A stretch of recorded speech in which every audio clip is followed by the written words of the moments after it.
ओम शांति। आज विशेष बाबा ने पुरुषार्थ के ऊपर ध्यान खिंचवाया, तो ध्यान से सुनिएगा। पहला पॉइंट है, अगर याद नहीं करेंगे तो बहुत छोटा पद पा लेंगे, इतना ऊंच पद पा नहीं सकेंगे। इसलिए कहा जाता है अटेंशन, बुद्धि का योग बाप के साथ हो, इसको ही प्राचीन योग कहा जाता है। टीचर के साथ योग तो हर एक का होगा ही।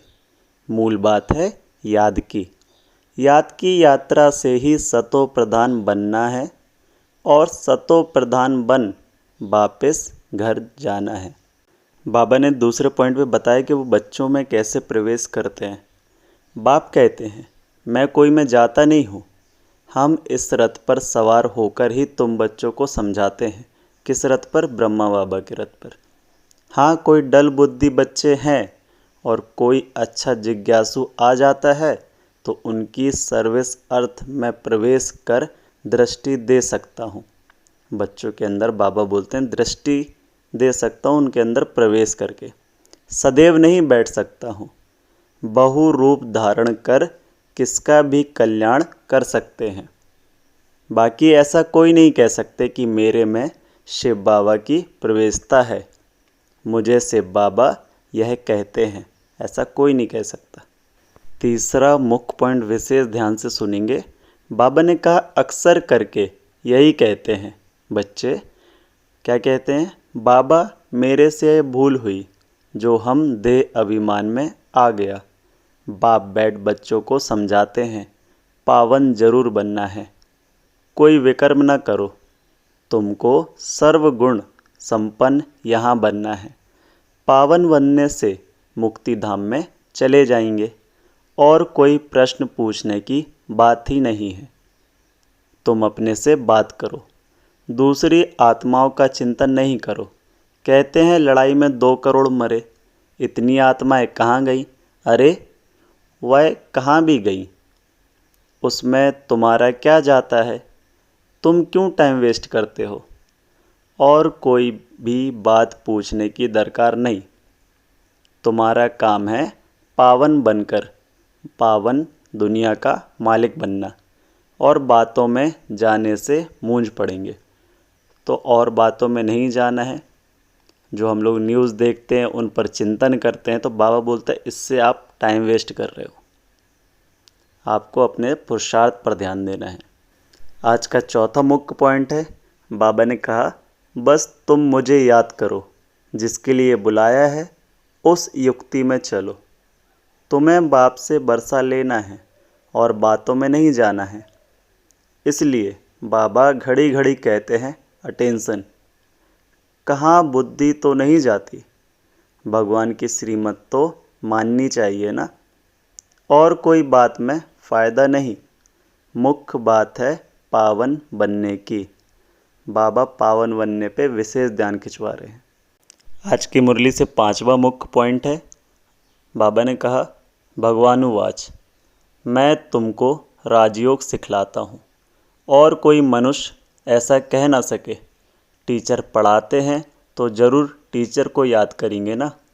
बेहद का बाप भी है, बाप हमको स्वर्ग का मालिक बनाते हैं, परंतु आत्मा कैसे पवित्र बनेगी यह कोई भी बता नहीं सकते। भल अपने को भगवान कहें व कुछ भी कहें, परंतु पावन बना नहीं सकते। आजकल भगवान तो बहुत हो गए हैं, मनुष्य मूंझ पड़े हैं। कहते हैं अनेक धर्म निकलते हैं, क्या पता कौन सा राइट है। अब हम छठे पॉइंट को समझेंगे।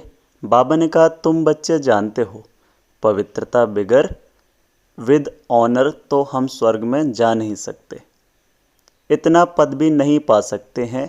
इसलिए बाप कहते हैं खूब पुरुषार्थ करो, धंधा आदि भी भल करो, परंतु जास्ती पैसा क्या करेंगे, खा तो सकेंगे नहीं। तुम्हारे पुत्र पोत्रे आदि भी नहीं खाएंगे, सब मिट्टी में मिल जाएगा।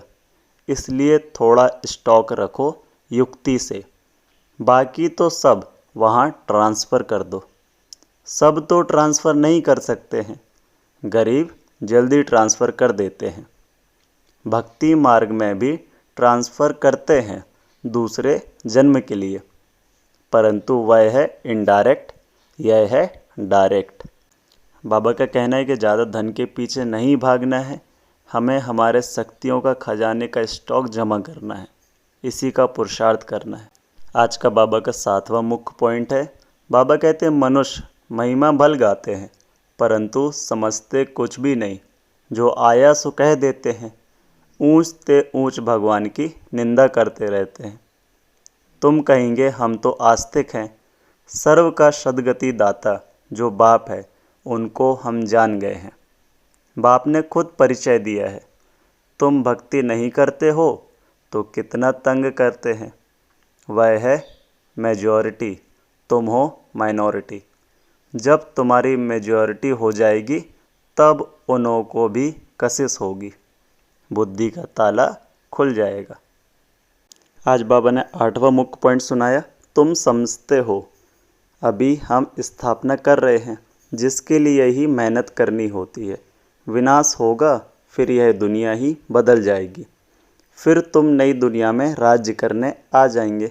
सतयुग की स्थापना बाप ने की है, फिर तुम आएंगे तो स्वर्ग की राजधानी मिल जाएगी। बाकी ओपनिंग सेरेमनी कौन करेगा?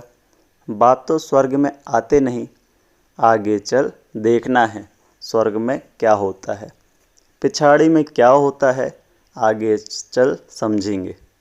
आज बाबा ने हेडिंग सुनाई, मीठे बच्चे तुम्हारा काम है अपने आप से बातें कर पावन बनना, दूसरी आत्माओं के चिंतन में अपना टाइम वेस्ट मत करो। आज की मुरली से प्रश्न है, कौन सी बात बुद्धि में आ गई तो पुरानी सब आदतें छूट जाएंगी? उत्तर है, हम बेहद बाप की संतान हैं तो विश्व के मालिक ठहरे, हमें देवता बनना है। यह बात बुद्धि में आ गई तो पुरानी सब आदतें छूट जाएंगी। तुम कहो ना कहो आपे ही छोड़ देंगे, उल्टा सुल्टा खान पान शराब आदि खुद ही छोड़ देंगे। कहेंगे वाह, हमको तो यह लक्ष्मी नारायण बनना है, 21 जन्मों का राज्य भाग मिलता है तो क्यों नहीं पवित्र रहेंगे। आज की मुरली से धारणा के लिए 2 मुख्य पॉइंट हैं। पहला है अपनी उन्नति का ही चिंतन करना है, दूसरी किसी भी बात में नहीं जाना है। पढ़ाई और याद पर पूरा टेंशन देना है, बुद्धि भटकानी नहीं है। दूसरा पॉइंट है, अब बाप डायरेक्ट आए हैं इसलिए अपना सब कुछ युक्ति से ट्रांसफ़र कर देना है। पतित आत्माओं से लेन देन नहीं करना है। विद ऑनर स्वर्ग में चलने के लिए पवित्र जरूर बनना है। आज की मुरली से वरदान है, मन और बुद्धि को व्यर्थ से मुक्त रख, ब्राह्मण संस्कार बनाने वाले रूलर भव। डिटेल है, कोई भी छोटी सी व्यर्थ बात, व्यर्थ वातावरण व व्यर्थ दृश्य का प्रभाव पहले मन पर पड़ता है, फिर बुद्धि उसको सहयोग देती है। मन और बुद्धि अगर उसी प्रकार चलती रहती है तो संस्कार बन जाता है, फिर भिन्न भिन्न संस्कार दिखाई देते हैं जो ब्राह्मण संस्कार नहीं है। किसी भी व्यर्थ संस्कार के वश होना, अपने से ही युद्ध करना, घड़ी घड़ी खुशी गुम हो जाना, यह क्षत्रियपन के संस्कार हैं। ब्राह्मण अर्थात रूलर व्यर्थ संस्कारों से मुक्त होंगे, परवश नहीं। आज का स्लोगन है, मास्टर सर्वशक्तिवान वह है जो दृढ़ प्रतिज्ञा से सर्व समस्याओं को सहज ही पार कर ले। ओम शांति। मिलते हैं अगली मुरली के साथ। ओम शांति।